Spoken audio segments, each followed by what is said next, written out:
நபிகள் நாயகம் ஸல்லல்லாஹு அலைஹி வஸல்லம் இதை வன்மையாக கண்டிக்கிறார்கள். சில வீடுகளில் பார்த்தா அப்படின்னா பையனுக்கு 15 வயசு 16 வயசு ஆகியிருக்கும், அம்மா கூட படுத்து கிடப்பான். அதே நேரத்தில் பெண் குழந்தைகள் பருவ வயதை அடைந்திருப்பார்கள், அந்த பொண்ணு அத்தா கூட படுத்து கிடக்கும். முஸ்லிம்களாக இருக்கட்டும், சகோதர சமுதாயத்தை சார்ந்தவர்களாக இருக்கட்டும், இந்த ஹதீஸிற்கு மாற்றமாக அவர்கள் ஒழுங்கீனமாக நடந்து கொள்வார்கள். ஆனால் மிகப்பெரிய ஒரு விபரீதத்தை சந்திக்க வேண்டிய ஒரு சூழல் ஏற்படும் என்பதை இன்னைக்கு நாட்டு நடப்புகள் நமக்கு தெளிவாக சொல்லி காட்டுகிறது. சமீபத்தில் நாளிதழ்கள் ஒரு செய்தி, அதிர்ச்சியான ஒரு செய்தி. ஒரு மகள் பருவத்தை அடைந்த ஒரு பெண், அந்த பெண்ணுடைய தந்தையின் மூலமாக அந்த பெண் கற்புறுகின்றார். ஒரு தந்தை மூலமாக மகன் கர்ப்பிணி ஆகின்றார். அதுக்கு என்ன காரணம்? ஒன்றாக படுத்து கிடக்கும் பொழுது ஷைத்தான் இடையில வருவான். அண்ணனாம் பார்க்க விட மாட்டான், அக்காவாம் பார்க்க விட மாட்டான், தந்தையாம் பார்க்க விட மாட்டான், தாயாம் பார்க்க விட மாட்டான். அவன் வேலையை காட்டிட்டு போயிருவான். ஏனென்று சொன்னால் நீங்க அறிஞர்கள் என்ன சொல்லுகிறது? ஆண் குழந்தையோ பெண் குழந்தையோ 10 வயதாகிவிட்டால் பாலியல் சம்பந்தமான எண்ணங்கள் அந்த குழந்தைகளின் உள்ளங்களிலே துளிர்விட ஆரம்பிக்கின்றது. அப்ப அந்த நேரத்தில் எதிர்பாலினரை அவர்கள் தேடுவார்கள். நீங்க அறிவியல் சொல்லக்கூடிய கருத்து, இந்த கருத்தை எல்லாம் உள்ளடக்கித்தான் 1400 ஆண்டுகளுக்கு முன்பே நபி ஸல்லல்லாஹு அலைஹி வஸல்லம் 10 வயதுக்கு பின்னால் குழந்தைகளை தனித்தனியாக நீங்கள் படுக்க வையுங்கள். அண்ணன் தம்பியோடையோ அக்கா தங்கையோடையோ படுக்க வைப்பது கூடாது. அப்ப பாலியல் சம்பந்தமான எண்ணங்கள் எல்லாம் அந்த 10 வயதில் துளிர்விட ஆரம்பிக்கின்ற காரணத்தினால் கூட படுத்து கிடக்கிறது யாரெல்லாம் உங்க பார்க்க மாட்டாங்க, அங்கே ஷைத்தான் புகுந்து விளையாடுவாங்க என்று நபிகள் பெருமானார் ஸல்லல்லாஹு அலைஹி வஸல்லம் சொல்லி காட்டுவார்கள். ஆக அருமையான தாய்மார்களே, 7 வயதுல நாம தொழுகும் பொழுது அந்த குழந்தைகளையும் தொழுகுமாறு நாம் ஏவ வேண்டும். 10 வயதாகியும் தொழுகவில்லை என்றால் அடித்து நாம் தொழுக வைக்க வேண்டும். அதனால காயமற்றவாறு அச்சக்கூடாது. அதையும் இஸ்லாம் சொல்லி காட்டுகிறது. நபிகள் நாயகம் ஸல்லல்லாஹு அலைஹி வஸல்லம் சொல்வார்கள், தொழுகை என்பது 5 கடமைகளிலே தொழுகை என்பது மனித உடலில் உள்ள தலையை போன்றது என்று சொல்வார்கள். நம்ம உடம்புல தமிழ ஒரு பழமொழி சொல்லுவாங்க, எஞ்சான் உடம்புக்கு சிறந்தே பிரதானம் என்று சொல்வார்கள். நம்முடைய கைக்கு நாம 8 ஜான் இருக்கிறோம். அதான் எஞ்சான் உடம்புக்கு சிறந்தே தலையே பிரதானம் என்று சொல்வார்கள். ஒரு ஆளுக்கு கை இருக்குது, கால் இருக்குது, மற்ற எல்லா உறுப்புகளும் இருக்குது, தலைமையில் சொல்லுவோம். மஞ்சனால கையிலாக வாங்கினார்கள், காலிலாக வாங்கினார்கள். ஆனா தலையிலாக யாராவது வாங்க முடியுமா? ஆனா ரசூலுல்லாஹின் பாசையில இந்த சமுதாயத்தில் தலையில்லாதவர்கள் தான் அதிகமாக வாழ்ந்து கொண்டிருக்கிறார்கள். சமுதாயத்தில் நாம் பார்க்கின்றோம், ஆண்டுதோறும் சர்க்காரை கணக்கிட்டு கொடுப்பார்கள், ஆண்டுதோறும் ரமலானிலே நோன்பு வைப்பார்கள், வருஷத்துக்கு ஒரு தடவை ஹஜ் செய்வாங்க, பல உம்ராவை செய்வாங்க, தான தர்மங்கள் செய்வாங்க. ஆனா தொழுகை பத்தி இருக்கிறது கேட்டா எங்களுக்கு நேரம் இல்லை என்று சொல்வார்கள். அப்ப இதுக்கு எதற்கு சமம்? எல்லா பொறுப்புகளும் இருந்து தலையில்லாதவர்களுக்கு சமம் என்பதாக நபிகள் பெருமானார் ஸல்லல்லாஹு அலைஹி வஸல்லம் சொல்லி காட்டுவார்கள். அது மாத்திரமல்ல, முஸ்லிம்களுக்கும் முஸ்லிம்கள் அல்லாதவர்களுக்கும் வித்தியாசமே தர்க்கு ஸலாத், தொழுகையில் எழுதுகிறார். ஒருவன் தொழுவாயினால் அவர் முஸ்லிம், தொழவில்லை என்று சொன்னால் அவர் முஸ்லிம் அல்ல. ஒரு நாளைக்கு 5 நேரங்கள் தொழுகையிலும் சமுதாயத்தில் தொழுகை இல்லாதவர்களை சந்தித்து நீங்க ஏன் தொழ மாட்டீங்கன்னு கேட்டா அப்படின்னா நேரம் இல்லைன்னு சொல்லுவாங்க. 24 மணி நேரத்துல ஒரு 50 நிமிடம் 23 மணி நேரம் அவருக்காக வைத்துக் கொள்ளட்டும். ஆண்களாக இருந்தாலும் பெண்களாக இருந்தாலும் ஒரு மணி நேரம் நம்மை படைத்து பரிமாறித்து நாம் சுவாசிப்பதற்கு காற்றை தந்து அருள்வதற்கு நீர், அணிவதற்கு ஆடைகள், உண்ணுவதற்கு உணவு, குடும்பம், வீடுகள் எல்லாவற்றையும் ரப்பை ஒரு 10 நிமிடம் நம்மளால ஒதுக்கி அல்லாஹ்வை தொழுக முடியாதா? சமுதாயத்துல கேடுகட்ட நிலைமையினால் இன்னைக்கு அதிகமாக காணப்படுகிறது. அருமையான தாய்மார்களே, கடமை அல்லாத தொழுகைகளையும் நாம் தொழ வேண்டும். நபிகள் நாயகம் ஸல்லல்லாஹு அலைஹி வஸல்லம் அவர்களை பற்றி சாபித் ரலியல்லாஹு அன்ஹு அப்படிங்கிற நபித்தோழர் அறிவிக்கக்கூடிய செய்தி ஷுஅபுல் ஈமான் அப்படிங்கிற நூல்ல 2915வது செய்தியாக பதிவு செய்யப்படுகிறது. கான நபி ஸல்லல்லாஹு அலைஹி வஸல்லம் இதா அஸாபத்துஹு ஹஸாஸத்துன் நாதா யா அஹ்லா ஸல்லு நபி அவர்களுக்கு ஏதாவது சோதனைகள் வருமானால், வறுமை எட்டி பார்க்குமானால் உடனே தன்னுடைய குடும்பத்தாரை அழைத்து சொல்வார்கள், குடும்பத்தார்களே நீங்கள் தொழுகுங்கள் தொழுகுங்கள். இந்த தொழுகை கடமையான தொழுகை அல்ல. கடமையான தொழுகையை எப்போதும் நாம தொழுகணும். இந்த தொழுகை என்பது கடமை அல்லாத தொழுகை. சங்கடங்கள் வருகின்ற நேரத்தில் வீட்டுல யாருக்காவது சுகம் இல்லாம போயிடுச்சா, கஷ்டமாக இருக்கிறதா, சோதனைக்கு மேல சோதனைகள் வருகிறதா, உடனே நாம் 2 ரக்காத் நஃபில் தொழுகிறோம். இந்த சோதனையை அனுப்பியது நீதான், இந்த சோதனையை அகற்றுவதற்கு சக்தி பெற்றவன் நீதான். இந்த சோதனையை நீ அகற்றி என் கணவனுக்கு, என் மனைவிக்கு, என் பிள்ளைகளுக்கு நல்ல சுகத்தை கொடு என்று நாம் அல்லாஹ்விடத்திலே துஆ செய்வோமே, ஆனால் அல்லாஹ் நிச்சயமாக சோதனைகளை அகற்றுவான். திருக்குர்ஆன்ல 2வது அத்தியாயம் சூரத்துல் பக்ரால 45வது வசனத்திலே அல்லாஹ் சொல்லி காட்டுகின்றார், வஸ்தஈனு பிஸ்ஸப்ரி வஸ்ஸலா.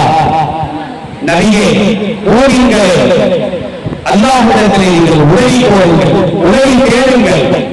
பிஸ்ஸப்ரி பொறுமையை கொண்டும், வஸ்ஸலாத்தி தொழுகையை கொண்டும் அல்லாஹ்விடத்திலே உதவி தேடுங்கள் என்பதாக அல்லாஹ்வின் வசனத்திலே கூறுகின்றார். மற்றொரு ஆயத்தை பாருங்கள், அதே சூரத்துல் பக்ரா 153வது வசனம், யா அய்யுஹல்லதீன ஆமனூ, இறை நம்பிக்கை கொண்டோரே, இஸ்தஈனு பிஸ்ஸப்ரி வஸ்ஸலா, பொறுமையை கொண்டோம் தொழுகையை கொண்டோம் அல்லாஹ்விடத்திலே நீங்கள் உதவி தேடுங்கள். ஒரு பொறுமை அப்படின்னா என்ன அர்த்தம்?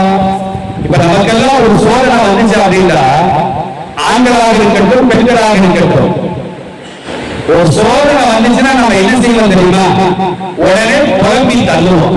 ஊர்ல எத்தனை பேர் இருக்கிறாங்க, எனக்கு தான் இந்த சோதனை வரணுமா, எங்க வீட்டுதான் மௌத்து வரணுமா, பக்கத்துல எல்லாம் ஆள் இல்லையா, எங்க வீட்டுதான் மரத்தில் மௌத்து வரணுமா, எங்கெல்லாம் அவர்கள் குழப்புவாங்க. இப்படி குழம்பிட்டு நான் பொறுப்பு போறேன் அப்படின்னா அதுக்கு பேரும் பொறுமையே கிடையாது. பொறுமை என்பது என்ன தெரியுமா? அசபரி இந்த தருணத்தில் ஊரா சோதனை வந்தவுடன் உடனேயே நாம் மேற்கொள்கின்ற அந்த நிலைமைக்கு பெயர் தான் பொறுமை என்பதாக நபிகள் நாயகம் ஸல்லல்லாஹு அலைஹி வஸல்லம் சொல்லி காட்டுவார்கள். இந்த வசனங்கள்ல பொறுமையை கொண்டு நீங்கள் அல்லாஹ்விடத்தில் உதவி கோருங்கள் அப்படின்னா என்ன அர்த்தம்?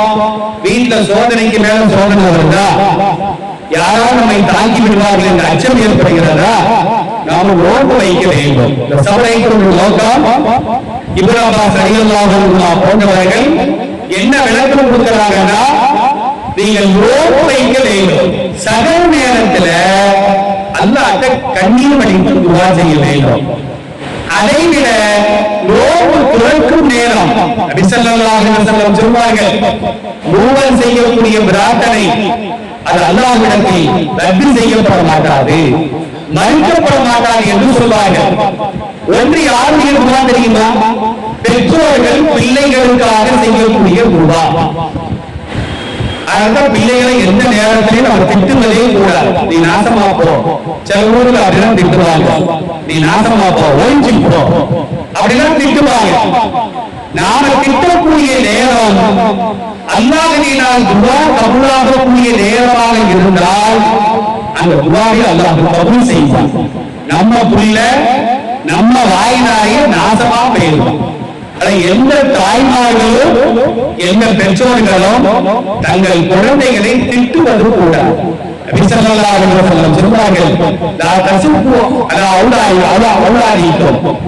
உங்கள் குழந்தைகளுக்கு எதிராக நீங்கள் பிரார்த்தனை செய்யாதீர்கள். வேலை நாடுகள்ல குழந்தைகளை எப்படி திட்டுவாங்க தெரியுமா? சேட்டை பண்ணாங்க அப்படின்னா நாசமா போய் டாக்டரா போயிடும் அப்படின்னு சொல்லுவாங்க. நீ ஒரு இன்ஜினியரா போயிடும் அப்படின்னு திட்டுவாங்க. திட்டுறதுல கூட நல்லதை சொல்லிதான் திட்டுவாங்க. அதான் மேலை நாடுகள்ல அறிஞர்கள் அதிகம். நம்ம நாட்டுல பாருங்க, தமிழ்நாட்டுல பாருங்க, தன்முறைகள் தான் அதிகமா இருக்கு. அதுக்கு என்ன காரணம்? பெற்றோர்கள் விடக்கூடிய சாபம். நீங்க சில இளைஞர்களை நான் பார்க்கின்ற பொழுது அவங்க சாலைகள்ல வண்டி ஓட்டுறவங்களா சாதனம் பண்றாங்களா, போறவங்க வாழ்வனையெல்லாம் அவங்க சிரமத்திற்குள்ளாக ஆளாக்கி பயமுறுத்தி தான் வண்டிகளை ஓட்டிக்கிட்டு இருக்கிறாங்க. அப்ப எத்தனை பேர் அவர்களை சபிப்பாங்க, நாசமா போற உழுந்து சாவு மாட்டானா அப்படிலாம் திட்டுறாங்க. அப்ப அந்த மாதிரி குழந்தைகள் வளர்வதற்கு காரணம் யார்? பெற்றோர்கள் தான். நம்ம பிள்ளைங்க 5 வயசு 6 வயசு எத்துறாங்களா, பிள்ளைகளுக்காக நாம் அதிகமாக செய்ய வேண்டும். யா அல்லாஹ், என் பிள்ளைகளை சாலிகான பிள்ளைகளாக நீ ஆக்கிவிடு. ரப்பி ஹப்லி மினஸ் சாலிஹீன். அல்லாஹ்வுடைய பிரார்த்தனையை கூட அல் குர்ஆனிலே சொல்லி காட்டுகிறார். இறைவா, எனக்கு சாலிகான குழந்தையை தாய் என்று நல்லடியார்கள் துஆ செய்வார்கள். அல்லாஹ்ட தமிழ்ல துஆ செய்யலாம், அரபில துஆ செய்யலாம், உருது மொழியில துஆ செய்யலாம். அல்லாஹ்வுக்கு பாசைகள் தடை கிடையாது. எல்லா பாசைகளிலும் தனக்கு தெரிந்த பாசைகள்ல நம் குழந்தைகளுக்காக நாம் துஆ செய்ய வேண்டும். அந்த டீனேஜ் பருவம் இருக்கிறாங்க, 2 கட்டம் வருவோம். 13 வயசுல இருந்து 19 வயசு வரைக்கும் அதான் டீனேஜ் என்று சொல்லுவாங்க. அந்த பருவத்துல ஆண் குழந்தையோ பெண் குழந்தையோ ஒழுக்க சீடர்களாக அவர்கள் வளர்க்கப்படுவார்களே. ஆனால் டீனேஜுக்கு பின்னால ஒட்டுமொத்த ஷைத்தானும் வந்து அந்த குழந்தையை கெடுக்கலாம் நினைச்சா ஷைத்தான் தன்னுடைய தொழிலை வாபஸ் வாங்கிடுவான். ஏன்னா அவன் டீனேஜ் பருவத்துல அல்லாஹ்வுடைய அச்சம், ஒழுக்கம், இஸ்லாமிய கலாச்சாரம், பெற்றோர்களை மதித்தல், பெரியவர்களை மதித்தல், சகோதர சமுதாயத்தவர்களோடு இணக்கமாக வாழ்தல், அண்டை வீட்டாரோடு நெருக்கமாக வாழ்தல், உறவினர்களை மதித்து வாழ்தல், இது போன்ற உயர்ந்த பண்புகளை நாம் அவர்களுக்கு கற்றுக் கொடுப்போமேயானால் டீனேஜ் பருவத்திற்கு பின்னால அவர்கள் ஒழுக்க சீலர்களாக வாழ்வார்கள் என்பதிலே எந்த விதமான சந்தேகம் கிடையாது. அப்ப நபி ஸல்லல்லாஹு அலைஹி வஸல்லம் சொல்வார்கள், அந்த குழந்தைகளுக்காக பெற்றோர்கள் அதிகமாக துஆ செய்ய வேண்டும். அப்ப குழந்தைகள் சேட்டை செய்வார்களேயானால் திட்டுவது கூடாது. குழந்தைகளுக்கு எதிராக பிரார்த்தனை செய்வது கூடாது. சில வீடுகள்ல பார்த்தா தாறுமாறா திட்டுறாங்க, நீ எல்லாம் வீட்டை விட்டு வெளியே போறாங்க. அதான் அந்த குழந்தைகளுடைய உள்ளத்துல ஆழமாக பதிந்து அவன் பருவ வயதை அடைகின்ற பொழுது எத்தனையோ பிள்ளைகளை நம்ம பார்க்கிறோம். 2 நாளைக்கு முன்னாடி கூட காவல்துறை அதிகாரிகள் ஒரு ரயில்வே ஸ்டேஷன்ல ஒரு பையன் அழுகிட்டான். என்னன்னு கேட்டா வீட்டை அத்தா அம்மா திட்டுறாங்க, நான் வீட்டை விட்டு ஓடி வந்துட்டேன் அப்படிங்கிறான். நல்லா படிக்கிற பையன், அவனை படின்னு சொல்லி அவன் அம்மாவையும் கட்டி எடுத்து குத்தி இருக்கிறான். சமீபத்தில் நாளிதழ்கள்ல தொலைக்காட்சிகள்ல வந்த செய்திகள். படிக்கிற பிள்ளை படிக்கத்தான் செய்யும். நாம கல்வியை திணிக்க முடியாது, கற்றுக் கொடுக்கலாம். அதற்கு வேறால் அல்லாஹ்விடத்தில் கடமை என்று வேண்டும். யா அல்லாஹ், என் பிள்ளைகளுக்கு நாம் கற்றுக் கொடுக்க வேண்டிய கல்வியை நான் கற்றுக் கொடுத்து விட்டேன். அவன் கற்பது உன் கையில் தான் இருக்கிறது. அல்லாஹ் ஒரு ஆளுக்கு கல்வியை கொடுக்க முடியும். உலகத்துல பார்க்கிறோம், படிப்பறிவு இல்லாத பெற்றோர்களுக்கு பிறந்த பிள்ளைகள் மாவட்ட ஆட்சித்தலைவராக நியமிக்கப்படுவாங்க, பெரிய பெரிய காவல்துறை அதிகாரிகளாக நியமிக்கப்படுவாங்க. ஆனா அதே நேரத்தில் உயர்ந்த படிப்பை படித்தவர்களின் பிள்ளைகளை பார்த்தா அப்படின்னா அந்த மாவட்டத்திலே அவன் பெரிய ரவுடியா இருப்பான். அப்ப அல்லாஹ் யாருக்கு நாடுகின்றாரோ அவர்களுக்கு தான் கல்வி ஞானத்தை கொடுப்பான். அதனால பிள்ளைகளை நீ நல்லா சம்பாதிக்கணும் ஆர்வம் ஊட்டலாமே தவிர அவர்களை வற்புறுத்துவது என்பது அது மார்க்கம் அனுமதித்த காரியம் அல்ல என்பதை உலக பொதுமையாம் அல்குரானும் அல் ஹதீஸும் நமக்கு தெளிவாக சொல்லிக்கிறார்கள். அருமையான தாய்மார்களே, இன்றைய பயானின் மூலமாக நாம் படிப்படை பெற்ற படிப்படை என்னவென்றால், நாம் முதல்ல 5 நேரம் தொழுகிறோம். நம்முடைய பிள்ளைகளையும் தொழுகும்படி நாம் ஏவ வேண்டும். 7 வயதாகிவிட்டால் 10 வயதாகியும் தொழுகவில்லை என்றால் அந்த குழந்தைகளை தொழாத குற்றத்திற்காக காயம் பெறாமல் அழைத்து தொழ வைக்க வேண்டும். குழந்தைகளுக்காக நல்ல பிரார்த்தனைகளை செய்ய வேண்டும். ரசூலுல்லாஹ் சொன்னாங்கல்ல, 3 பேருடைய துஆ. ஒன்று பெற்றோர்கள் பிள்ளைகளுக்காக செய்யக்கூடிய துஆ. 2வது பிரயாணம் செய்யக்கூடியவரின் துஆ. ஒரு ஆள் சிங்கப்பூருக்கு போறாரு, சவுதிக்கு போறாரு, பிழைப்பை செல்கிறார், உம்ராவுக்கு செல்கிறார், ஹஜ்ஜிக்கு செல்கிறார் என்றால் அவர் பயணத்தை தொடங்குவதற்கு முன்னால் 2 ரக்காத்துகள் தொழுது அல்லாஹ்விடத்திலே துஆ செய்வார்கள். யாரெல்லாம் நான் வெளிநாட்டுக்கு போறேன், என் பெற்றோர்களை உன் பொறுப்பில் நான் விட்டு செல்கின்றேன், என் பிள்ளைகளை உன் பொறுப்பில் நான் விட்டு செல்கின்றேன், என் பிள்ளைகளுக்கு நீதான் கண்காணிப்பாளர், என் குடும்பத்தை நீ கவனித்துக் கொள் அப்படின்னு துஆ செய்தால் அந்த துஆவை அல்லாஹ் ஏற்றுக்கொள்வான். 3வதாக ரசூலுல்லாஹ் சொல்றாங்க, ஒரு நோன்பாரி நோன்பு துறக்கும் நேரத்தில் செய்யக்கூடிய துஆ இருக்கிற அந்த துஆவும் அல்லாஹ்விடத்தில் கபூல். ஆனா வராமைய காலகட்டங்கள்ல பள்ளிவாசலையும் சொல்றான், வீட்லையும் சொல்றான். அந்த இஃப்தாருடைய நேரம், நோன்பு திறக்கிற நேரத்தை பார்த்தா வீடுகளையும் பள்ளிவாசலையும் அக்கறை போராதான் இருக்குது. ஒரே போராட்டம். பள்ளிவாசல பார்த்தா கஞ்சிக்கு சண்டை, சட்டிக்கு சண்டை, வீட்டுல பார்த்தா பிள்ளைகளுக்கும் பெற்றோர்களுக்கும் சண்டை. அது ஒரு பொன்னான நேரம். அந்த நேரங்களை நாம் பொன்னான நேரமாக கருதி பிள்ளைகளுக்காக, பெற்றோர்களுக்காக, நம்முடைய வருங்கால சந்ததிகளுக்காக, சமுதாயத்திற்காக நாம் துஆ செய்வோரே ஆனால் அந்த துஆவை அல்லாஹ் நிச்சயமாக கபூல் செய்வான். ஒவ்வொரு தொழுகைக்கு பின்னாலேயும் நமக்காக நாம் துஆ செய்ய வேண்டும். அனைத்து சமுதாய மக்களுக்காக நாம் துஆ செய்ய வேண்டும். வருங்கால சந்ததிகளுக்காக நாம் துஆ செய்ய வேண்டும். அல்லாஹ் ரப்பல் ஆலமீன் அப்படிப்பட்ட நல்லவர்களாக என்னையும் உங்களையும் இங்கு வராதவர்களையும் நம் சமுதாய மக்களையும் அல்லாஹ் முழுமையாக ஆக்கிரமிக்கின்றானாக. வாக்கு தஅவானா அல்ஹம்துலில்லாஹி ரப்பில் ஆலமீன். அஸ்ஸலாமு அலைக்கும் வ ரஹ்மத்துல்லாஹ்.